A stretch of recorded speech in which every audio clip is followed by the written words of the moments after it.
할렐루야.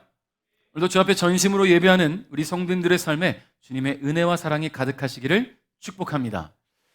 아내하고 종종 저녁 때 이렇게 산책을 합니다.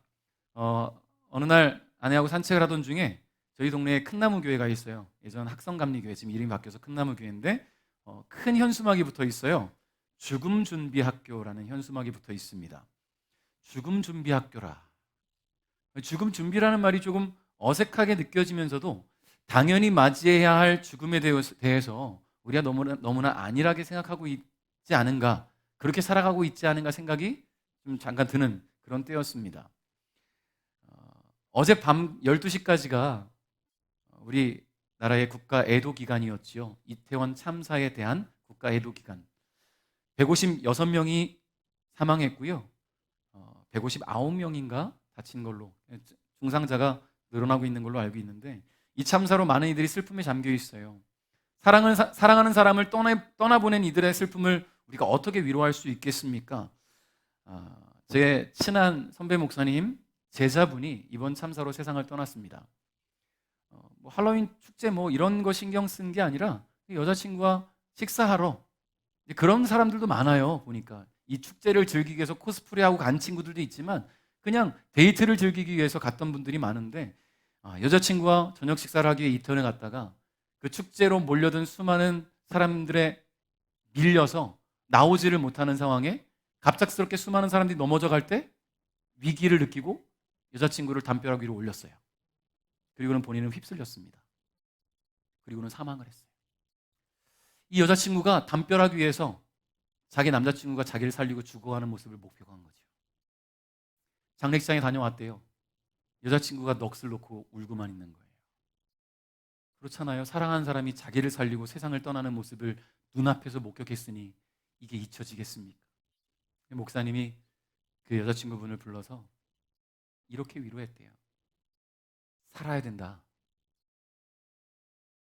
내 제자의 목숨이 너를 살리기 위해서 그렇게 희생했다면 살아야 된다. 그 목까지 살아야 된다. 빨리 잊고 살아야 된다. 여러분, 슬픔을 당했다면 위로하고 같이 슬퍼하는 것 중요합니다.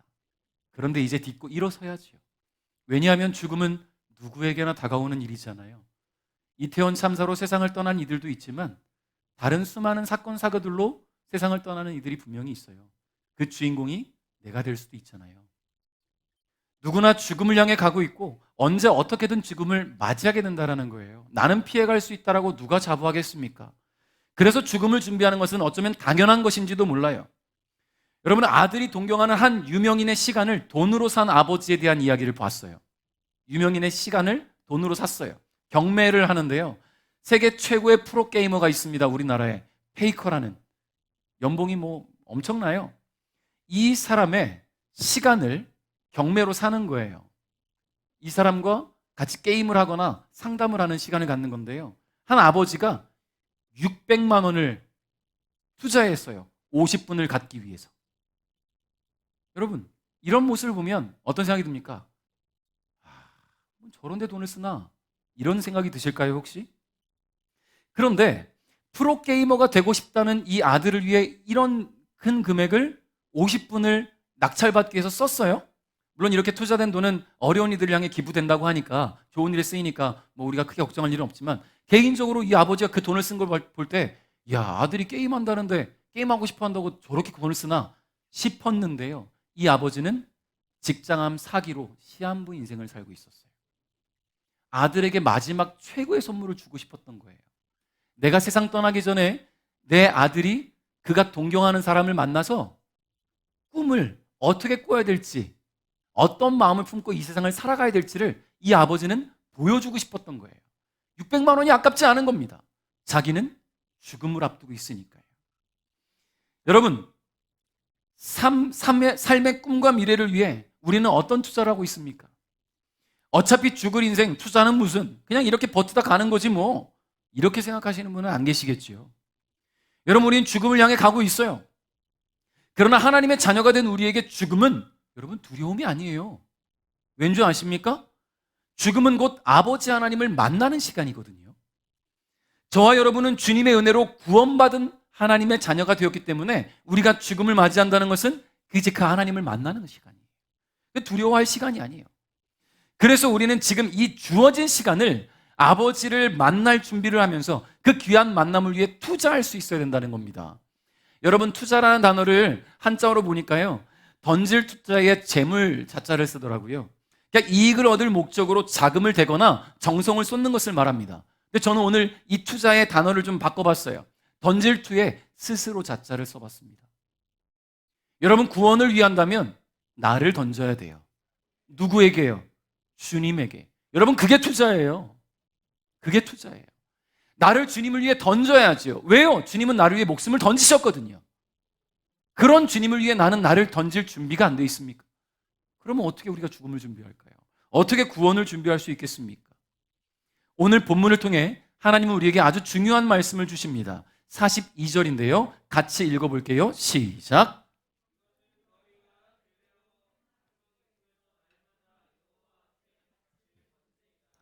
내가 그곳에서 너희를 만나 주겠고 너희에게 말할 것이다. 아멘.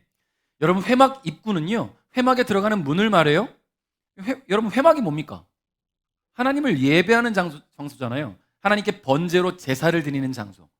회막에 다른 이름이 있어요? 성막이라고 들어보셨죠? 성막. 하나님의 임재를 강조할 때는 성막이라는 표현을 씁니다. 이 회막이라는 표현을 쓸 때는 한자어로는 모일회자에 장막막자를 써요. 모일회. 무슨 말이냐면 하나님과 인간이 만나기 위해서 모이는 장소를 뜻할 때, 그렇게 표현할 때 회막이라는 표현을 씁니다. 자, 하나님은 이 회막에서 당신의 백성들을 만나 주시고 당신의 뜻과 계획을 말씀하시겠다라고 하셨어요. 하나님께서 당신의 백성과 만나시고 말씀하시는 곳은 다른 어떤 곳도 아닌 예배 드리는 곳으로 거룩하게 구별된 회막이라는 거예요. 바로 오늘 우리가 예배하고 있는 이곳, 교회를 통해 하나님은 우리를 만나 주시겠다고 하시는 것입니다. 여러분, 물론 하나님은 어디에나 계셔요. 무소부재 하나님, 어디에나 안 계신 곳이 없어요. 그러나 이 교회는 하나님을 만나고 그분의 말씀을 들을 수 있는 특별한 장소예요. 왜냐하면 하나님께서 자신을 계시하시는 곳이거든요. 여러분, 믿으십니까? 여러분, 오늘 우리가 이 자리에 모인 것은 자신을 계시하시는 하나님을 경험하고 만나고 깨닫고 그렇게 받은 은혜를 가지고 우리의 일상으로 돌아가서 내가 만난 하나님을 드러내고 살아가기 위해서 모인 거예요. 그렇게 믿으십니까? 여러분, 그러니까 우리는 교회에 나올 때 기대감을 갖고 나와야 돼요. 하나님을 만나고 그분을 경험하겠다는 기대감. 이 예배를 통해 주님을 더욱 기쁘게 경험하겠다는 기대감. 그래서 우리는 모이기에 힘써야 되는 겁니다. 그러니까 오늘 다니엘 기도회도 저녁 때 교회에 나와서 함께 기도하면 얼마나 더 큰 은혜가 있겠습니까? 여러분, 그렇다면 이렇게 당신의 백성들에게 자신을 나타내 보이시며 먼저 손 내밀어 주시는 구원의 주님을, 그 주님을 위해서 우리가 어떻게 투자할 수 있을까? 먼저는 시간을 투자할 수 있어야 됩니다. 여러분, 하루 중 얼마나 많은 시간을 하나님과 교제하십니까? 시간을 정해놓고 기도하고 예배하는 것 너무나 좋은 주님과의 교제입니다. 그런데 하루를 보내는 동안 매 순간 하나님이 나와 함께 하신다는 것을 느끼고 감사하는 마음으로 주님을 생각한다면 그렇게 지나가는 하루를 온전히 주님과 교제할 수 있어요. 매 순간이 주님과 함께하는 시간이라고 생각하시고 느끼시면서 기도하시길 바라요. 여러분, 눈 감아야만 기도입니까? 눈 뜨고 운전하면서도 할 수 있잖아요. 일하면서 할 수 있잖아요. 주님과 소통하시기 바랍니다. 그런데 우리가요, 바쁘다는 핑계로 주님과의 교제 시간을 미루고 있다는 거예요. 정신없으니까 생각을 못하지요. 적어도 아침에 우리가 일을 시작하기 전에, 그리고 하루를 마무리하는 시간에는 우리 주님을 좀 더 깊이 묵상할 수 있기를 바라겠습니다. 그렇게 교제의 시간을 갖는다면 주님이 얼마나 기뻐하시겠어요. 그렇게 우리의 시간을 주님께 드림으로 우리는 구원의 주님을 위해 투자할 수 있는 거예요. 나를 던질 수 있는 거예요. 38절, 39절을 읽어보겠습니다. 시작.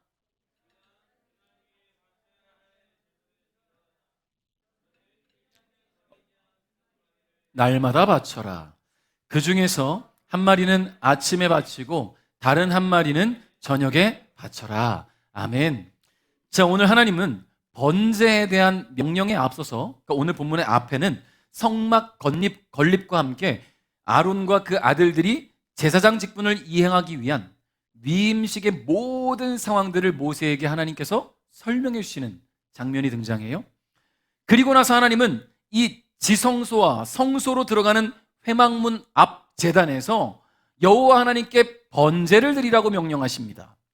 근데 번제를 언제 드려야 되는가 하고 보니까 매일, 그것도 아침과 저녁에 2번씩 드려야 합니다. 며칠 동안을 그렇게 해야 되는가? 우리가 읽지 않았지만 35절에 보니까요, 내가 너에게 명령한 대로 아론과 그의 아들들을 제사장으로 임명하는 예식을 7일 동안 치러라. 할렐루야. 7일의 시간을 작정하고 아침과 저녁에 시간을 주님께 투자하라는 이야기예요. 어린 양으로 번제를 드리라는 말이지요.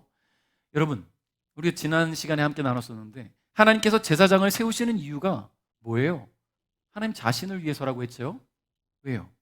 백성들과 소통하기 위해서. 중보자가 필요한 거예요. 중재자가. 제사장을 통해 이스라엘 백성들은 하나님 앞에 나아갈 수가 있었고요. 하나님은 제사장을 통해 백성들에게 당신의 뜻을 말씀하시는 거예요. 그러므로 주께서 명령하시는 번제는 곧 여호와 하나님께서 세우신 제사장의 중재를 통해 이스라엘 백성과 만나시고 대화하시는 하나님을 경험하는 시간이라는 거죠. 실제로 여러분, 지성소와 성소로 이루어진 이 회막은 여호와 하나님께서 이스라엘 백성과 만나 교제하시기 위해 모세에게 마련하라고 지시하신 공간이잖아요. 여러분, 이 회막은 그렇게 하나님께서 지시하셔서 만든 거예요. 이 공간에서 주님과 교제하기 위해서는 귀찮고 번거롭다 할지라도 7일 동안 매일 아침 저녁으로 번제를 드려야 했던 것입니다. 하나님은 우리를 만나기를 원하셔요. 만나기를 원하신다니까요. 하나님께서 먼저 만나주기를 원하시는데 내가 준비가 안 돼 있고 내가 나의 시간을 들이지 않는다면 그 기회를 놓치는 거예요. 근데 우리는 하루의 대부분의 시간을 자신을 위해 다 사용하고 자투리 시간조차 남지 못해서 주님과 교제하지 못하는 실정입니다. 여러분, 주님께서 우리를 구원하셨다는 사실을 믿으신다면 여러분, 시간을 투자하시기 바랍니다. 하루 온종일 다 사용하고 남은 자투리 시간이 아니라 하루를 시작하는 아침 시간에, 하루를 마무리하는 저녁 시간에 주님께서 모세를 통해 명령하신 매일 아침 저녁으로 번제를 드리라고 하신 것처럼 적어도 하루 2시간, 하루 2번은 주님을 위해 시간을 투자하고 주님을 묵상하시기 바랍니다. 그 외의 시간은 자유롭게 주님과 교제하세요. 일하면서도, 길 가면서도, 주님 오늘 목이 칼칼한데 오늘 칼국수 먹겠습니다. 누구하고 대화하겠어요? 주님과 대화하십시오. 오늘 옆에 사람이 있을 때 그 사람 옆에 놓고 혼자 그러면 이상한 사람 취급당할 수 있겠지만 홀로 있는 시간들이 많은 요즘 현대인들이잖아요. 그 시간에 주님과 대화하십시오. 아무런 말씀이 없는 것 같지만 주님은 다 듣고 계시니 여러분이 힘들고 여러분이 기도하는 것들, 간구하는 것들을 주님께 끊임없이 아뢰십시오. 주님이 다 들으시고 응답하실 줄 믿습니다. 여러분, 가끔 우리 그런 습관들 갖고 계신 분들 있잖아요. 누가 옆에서 그러면 아버지! 하고 놀리는 분들. 왜 그렇게 아버지를 찾아요? 습관이잖아요. 그 아버지가 하나님 아버지였으면 좋겠어요. 깜짝 놀래도 아유 아버지! 하나님 아버지로 인해 위로받으시고 마음 진정하십시오. 뭐만 하면 힘들어 죽겠다, 이래서 죽겠다, 저래서 죽겠다 하시는 분들 계시지요? 죽게 있다가 되시기 바랍니다. 힘들어도 죽게 있다. 배불러도 죽게 있다. 잘 살아서 죽게 있다. 놀라서 죽게 있다. 모든 일이 주님께 있다라고 여러분의 습관이 바뀌어진다면 그게 주님과 교제 아닙니까? 아주 작은 습관 하나만 달리해도 우리의 시간을 주님과의 교제와 소통을 위한 시간으로 드릴 수 있다는 것을 여러분 기억하시기 바랍니다. 그러므로 우리를 구원하신 주님을 위해 여러분의 시간을 투자하시기를 주님의 이름으로 축복합니다. 두 번째는 물질을 투자해야 돼요. 여러분 삶에서 가장 필요한 게 뭡니까? 아니, 살아가기에 가장 중요한 것이라고 해야 될까요? 아닌 척하고 아니라고 해도 결국은 돈이잖아요. 나는 아니야 라고 말할 사람이 어디 있겠습니까? 돈 없이 어떻게 살겠어요, 우리가. 가장 중요한 것은 물질이에요. 가장 삶에 있어서 가장 중요한 요소라고 말할 수 있을 겁니다. 그런데요, 신기하게도요, 믿음의 사람들은 오히려 물질이 아니라 그 물질을 공급하시는 주님을 가장 필요로 합니다. 돈 먹고 죽기에도 없어. 내가 보기에는 그렇죠. 공급하시는 주님을 내 편으로 두면요, 나의 필요를 채우신다라는 거예요. 열왕기상 17장을 보면 우리는 알 수 있습니다. 하나님은 엘리야를 통해서 아합 왕에게 이 이스라엘 땅에 비를 내리지 않겠다고 선포하셨어요. 그런데 이 가뭄 가운데서도 하나님은 엘리야를 먹이시고 목마르지 않게 하셨습니다. 그릿 시냇가로 그로 하여금 숨게 하시고 그로 하여금 하나님께서는 그를 먹이셨는데, 말씀을 한번 볼게요. 열왕기상 17장 4절부터 6절인데 여러분 같이 한번 또박또박 읽어봅니다. 시작.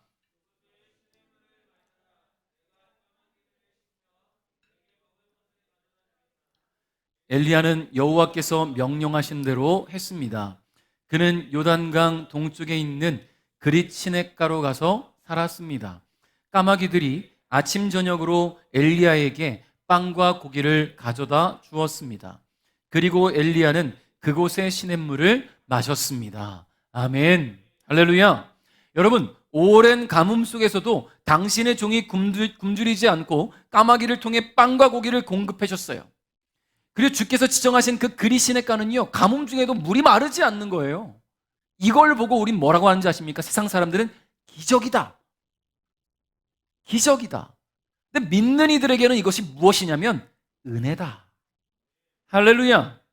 여러분, 가뭄이에요. 수많은 농작물들이 죽고 수많은 사람들이 굶주려 죽고 있고 목말라 죽고 있는데 하나님이 엘리야를 살리시고 계시잖아요. 여러분, 물질이 필요합니까? 공급하시는 분이 내 편이 돼야 그 물질이 내 거예요.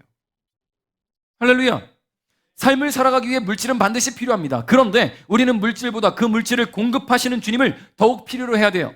그분께서 공급하실 때 우리는 주어진 삶을 잘 살아갈 수가 있기 때문입니다. 그러므로 내게 있는 것, 내 것이라고 움켜쥐지 마세요. 주님께서 공급하시는 것임을 인정하고 주님께 투자할 수 있어야 된다는 거예요.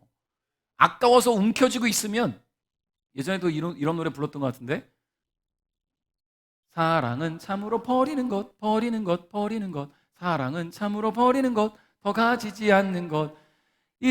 너무 높게 잡았네요. 이상하다 동전 한 입 움켜 잡으면 없어지고 쓰고 빌려주면 풍성해져 하늘에 차고. 아무튼 이런 찬양이 있어요. 이번에도 너무 낮게 잡았네요. 여러분, 이상하게 동전 한 입 내게 움켜쥐고 있으면 쓰고 없어져 버리는데, 쓰고 나누고 베풀고 드리면 주님이 풍성하게 하시는 거예요. 그게 은혜라는 겁니다. 여러분, 그러니까 내게 있는 게 내 게 아니라 주님이 내게 잠깐 맡겨놓으신 거라는 믿음이 있어야 돼요. 청지기라는 말이 뭡니까?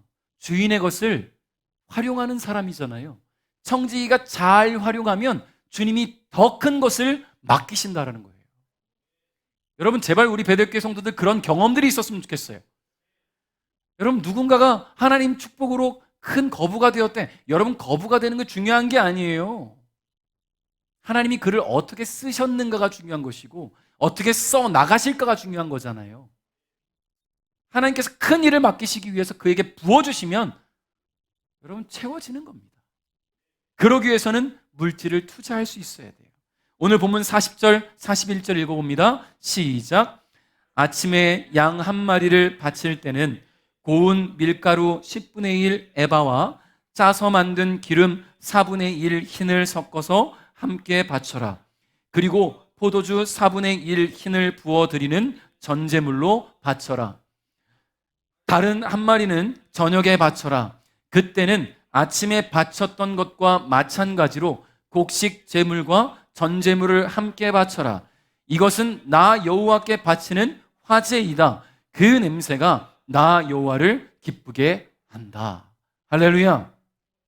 주님께서 모세에게 명령하신 번제를 위한 제물은 7일 동안 아침 저녁 어린 양을 드리는 거예요. 그런데 주님은 이 어린 양과 함께 고운 밀가루 10분의 1 에바, 그리고 짜서 만든 기름 4분의 1 흰을 바치라고 해요. 또 포도주 4분의 1 흰도 제단에 부으라고 해요. 이게 뭔 말이야? 에바가 뭐고 흰은 뭔가? 여러분, 부피도 아니에요. 한마디로 리터 같은. 에바는 약 23리터, 흰은 약 3.8리터의 부피를 말합니다. 그럼 뭐 밀가루 10분의 1 에바, 뭐 대충 알겠죠? 23리터니까 2.3리터 정도. 흰도 마찬가지로 그렇게 우리가 계산하면 될 것 같아요. 여러분, 아침과 저녁에 동일한 제물을 주님을 위해 바치라는 명령입니다. 어린 양도 잡아야 되고 밀가루와 기름과 포도주를 함께 드려야 되는 거예요. 매일 아침 저녁으로. 여러분, 시간을 정해놓고 주님과 교제하는 것도 열정과 결단이 필요한데 거기에 주님께서 명령하신 물질을 제물로 바친다. 여러분, 여기서 한 발 물러나는 분들이 계실지도 모르겠어요. 내가 어떻게 벌어들인 것인데, 이게 얼마나 소중한, 나에게 가장 소중한 건데 이걸 어떻게 드릴까? 여러분, 사르밧 과부의 이야기를 아십니까? 엘리야가 그 집을 찾아갔을 때 가뭄으로 이제 곧 죽을 가정에 밀가루 한 움큼, 참기름 조금, 기름 조금밖에 없었어요.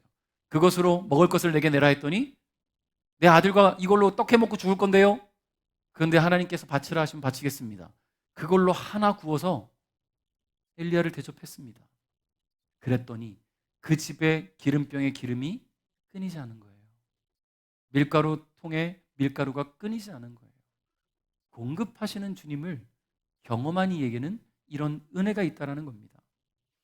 여러분, 내 시간 드리는 것만으로도 충분하지 않은가? 먹고 살기 힘든데 굳이 물질까지 요구하시는 하나님 너무하시는 거 아닙니까?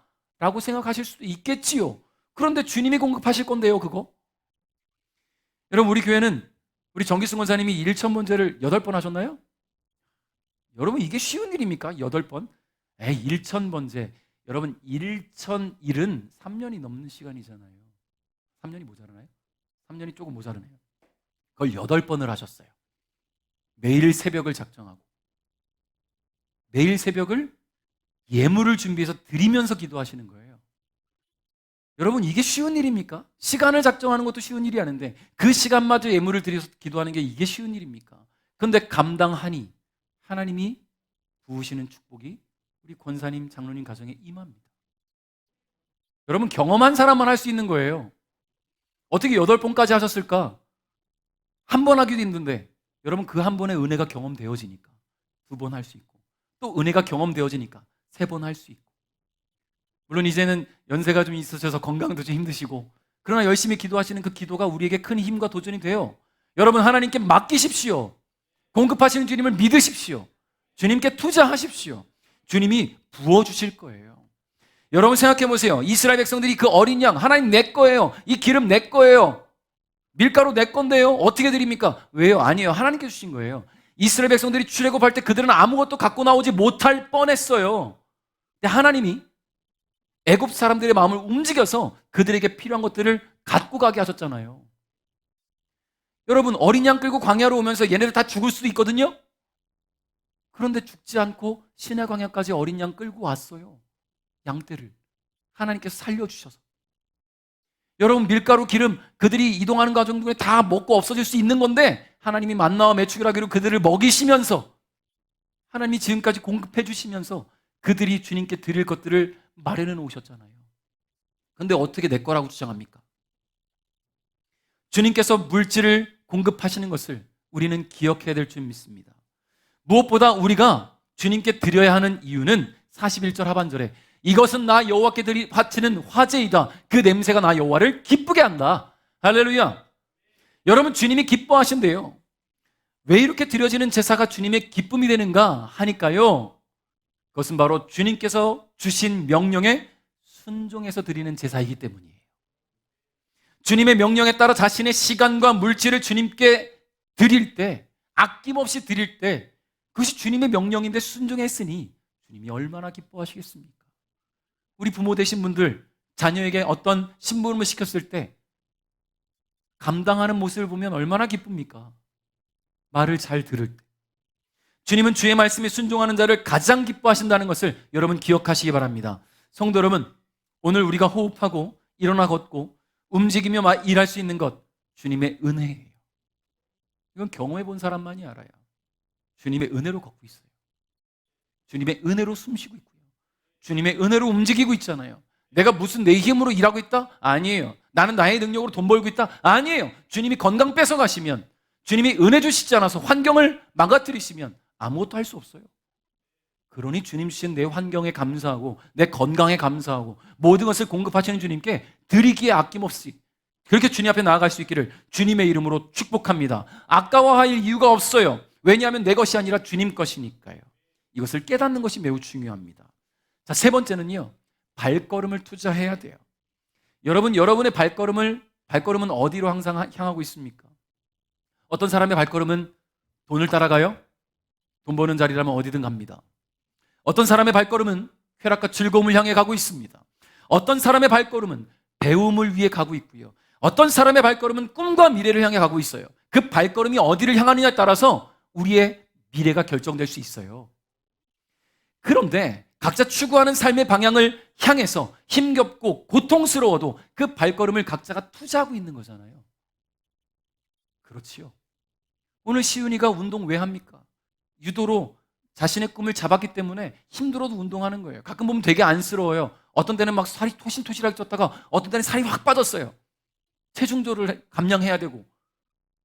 그런 부분들 왜 합니까? 힘든데. 자기 미래를 위해 투자하는 거잖아요.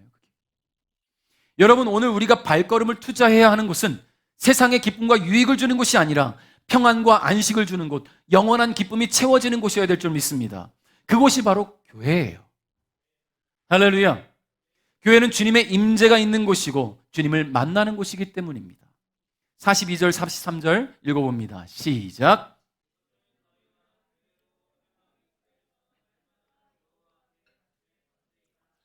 내가 그곳에서 너희를 만나 주겠고 너희에게 말할 것이다. 내가 그곳에서 이스라엘 백성을 만나 주리니 그곳은 영광으로 거룩해질 것이다. 아멘. 자, 주님을 만나기 위해서는 어디로 간다고요? 회막으로. 죄송해요. 저는 자꾸 이렇게 말장난이 자꾸 생각나요. 회 먹으러 가고 싶어요. 지금 이 시간 회 먹으러 가는 사람이 있을 것 같거든요. 우리는 회막으로 왔어요. 할렐루야. 이게 중요한 거잖아요. 누군가의 발걸음은 어떤 목적을 갖고 갑니다. 회 먹으러 가는 사람, 바다 보러 가는 사람, 산으로 가는 사람, 오늘 이 시간에 놀러 가는 사람들, 그들의 발걸음은 자신의 기쁨과 쾌락을 위해 그 발걸음을 투자하고 있는 건데, 오늘 여러분은 은혜를 위해 여러분의 발걸음을 투자하셨어요.